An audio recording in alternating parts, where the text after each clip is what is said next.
I have this breaking news out of Minnesota right now. New video emerging of Alex Pretti, the ICU nurse who was shot and killed by Border Patrol agents.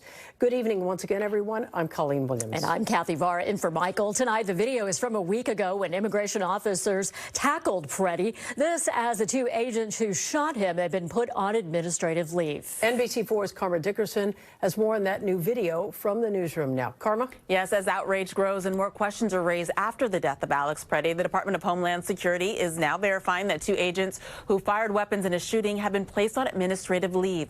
And new video, as you mentioned, that has also been verified, showing the day agents killed him was not the first time Pretti had a confrontation with federal agents.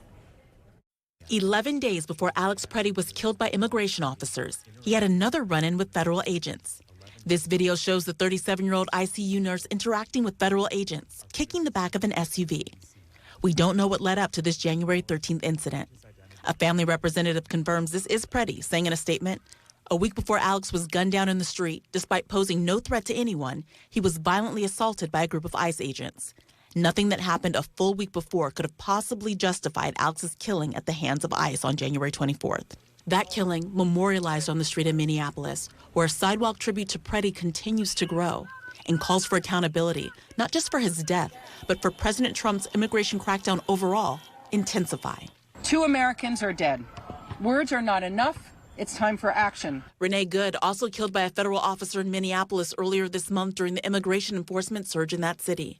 Representative Laura Friedman joined fellow Congressmembers Brad Sherman and Judy Chu in demanding immediate action. No Americans in Minnesota or California or in any state in our union should live under fear of an unchecked federal force. The Trump administration has given some indication they're trying to calm tensions, confirming the 2 Border Patrol agents who fired shots in the case of Alex Pretti are on administrative leave, which is standard when law enforcement officers are involved in a shooting. And yesterday, the White House announced they were removing Greg Bobino, a person who was overseeing the ICE operation in Minneapolis. However, the governor of Minnesota isn't satisfied by the White House's promise of a full investigation. The president said he himself will oversee investigations. That is so wrong on so many levels, and it's the last thing that we want. Some Democrats are pursuing what Representative Friedman called a serious and real attempt to impeach DHS Secretary Kristi Noem. Now some Republicans are also speaking out against her. Senator, do you have confidence in Secretary Noem? None at all. No, she's.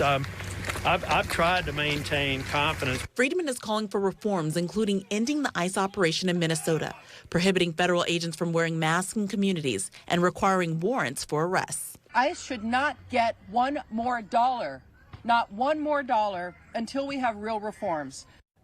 Along those lines, there are 2 more days left for the Senate to approve a spending package to keep most of the federal government open. Some Democrats, though, want DHS funding cut unless there are ICE reforms. And if senators don't come to an agreement, we could see another government shutdown this weekend. And tomorrow, Border Czar Tom Homan plans to give a press conference from Minneapolis. In the newsroom, Karma Dickerson, NBC4 News.